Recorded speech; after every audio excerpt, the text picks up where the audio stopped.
সম্মানিত উপস্থিতি, আমরা আরও 6টি যে ভুল হয়ে থাকে নামাজে, সেই 6টি ভুল সম্পর্কে জানব। প্রথমত, যে নামাজে যাওয়ার সময় অনেকেই সুন্দর পোশাক পরিধান করে না, এটা হলো ভুল। আমাদের উচিত নামাজে যাওয়ার সময় পরিষ্কার পরিচ্ছন্ন ভালো নতুন পোশাক যদি সম্ভব হয় তাহলে এটি পরিধান করা। কেননা মহান রব্বুল আলামিন সূরা আরাফের 31 নম্বর আয়াতে বলেছেন, ইয়া বানি আদম খুযু জিনাতাকুম ইনদা কুল্লি মসজিদ, হে বানু আদম, হে মানুষ সকল, তোমরা নামাজে যাওয়ার সময় সৌন্দর্যতা অবলম্বন করো, সুন্দর পোশাক পরিধান করো। তাহলে সুন্দর পোশাক পরেই নামাজে যেতে হবে, ময়লা দুর্গন্ধময় অপরিষ্কার অপরিচ্ছন্ন পোশাক পরে নামাজে যাওয়া যাবে না। এরপর দ্বিতীয় যে ভুল হয়ে থাকে, যে অনেকেই আছে যে নামাজে দাঁড়ানোর সময় বিভিন্ন খুঁটি ধরে অথবা পাশে থাকা কোনো চেয়ার ধরে অথবা কোনো দেওয়াল ধরে সে দাঁড়ানোর চেষ্টা করে। তো এটা সঠিক নয়, বরং এটা আমাদেরকে পরিহার করতে হবে। কেননা দাঁড়ানোটা হলো নামাজের একটা রোকন। তো কোনো ব্যক্তি যদি দাঁড়াতে সক্ষম হয় তাহলে তাকে সেভাবেই দাঁড়াতে হবে, কোনো কিছুর সাহায্য ছাড়াই, অর্থাৎ দেওয়ালের মাধ্যমে চেয়ারের মাধ্যমে অথবা অন্য কোনো কিছু ঠেস দিয়ে তাকে দাঁড়ানো যাবে না। কেননা এটা রোকনের সাথে সম্পর্কিত, তাহলে তার সালাত বাতিল হওয়ার সম্ভাবনা রয়েছে। এরপর 3 নম্বর যে ভুল হয়ে থাকে, অনেকে বারবার আসমানের দিকে তাকায়, বারবার উপরের দিকে তাকায়, ডানে বামে এদিক ওদিক তাকায়।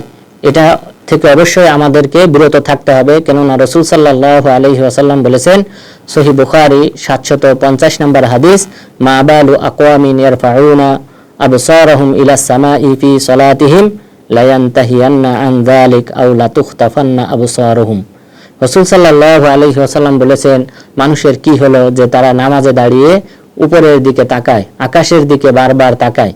কেন তারা এমনটা করে? বরং নামাজের সময় আমাদেরকে তাকাতে হবে সিজদা দেওয়ার স্থানে।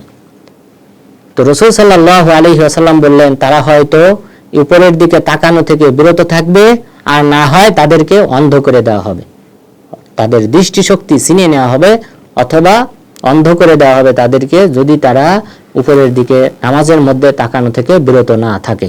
সুতরাং অবশ্যই আমাদেরকে নামাজের মধ্যে সিজদার স্থানে তাকাতে হবে। এরপর চতুর্থ যে ভুলটি অনেকেই করে থাকে, সেটা হলো যে ইমাম যখন ইয়াকা না'বুদু ওয়া ইয়াকা নাস্তাঈন পাঠ করে, তখন অনেকেই আছে এই কথা বলে, ইস্তাআন্না বিল্লাহ, আমরা আল্লাহর কাছে সাহায্য চাইলাম। এই কথাটা অনেকে এই আয়াত পাঠ করার পর বলে থাকে। তো এই বলাটা নিষেধ, বরং নামাজ বাতিল হওয়ার সম্ভাবনা রয়েছে।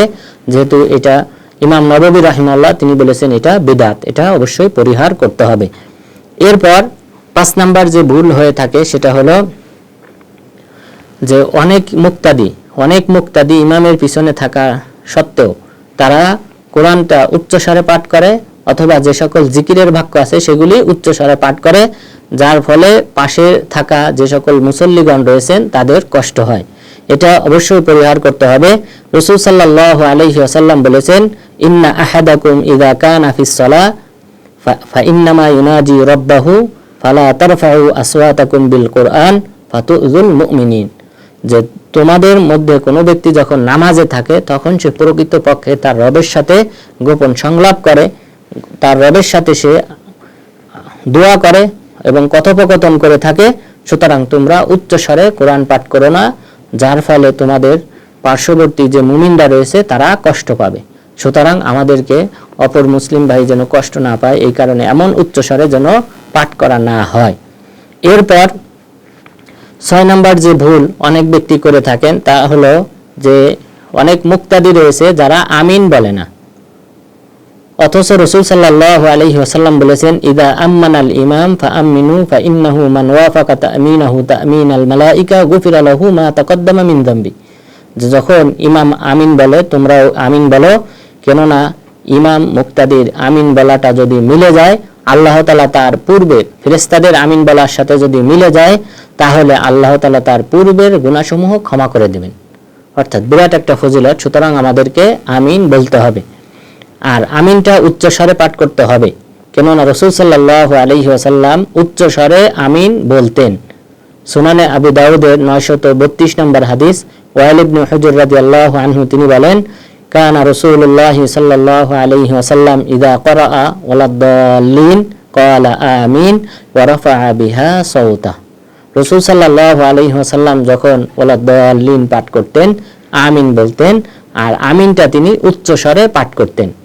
সুতরাং আমাদেরকে উচ্চ স্বরে আমিন বলতে হবে। তাহলে আজকের এই পর্বে আমরা জানলাম যে 6টি ভুল রয়েছে নামাজের মধ্যে মানুষ করে থাকে, সেই 6টি ভুল থেকে দূরে থাকতে হবে।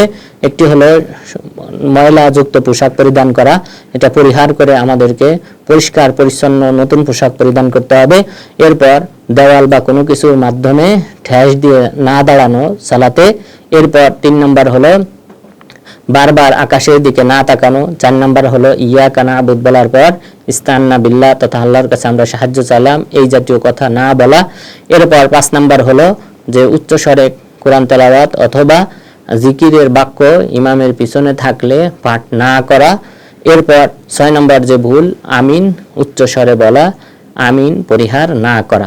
সুতরাং আল্লাহ তাআলা যেন আমাদেরকে এই সব ভুলগুলিকে পরিহার করে সঠিকভাবে শুদ্ধভাবে রাসূল সাল্লাল্লাহু আলাইহি ওয়াসাল্লামের দিক নির্দেশনা অনুযায়ী সালাত আদায় করার তৌফিক দান করেন। আমিন।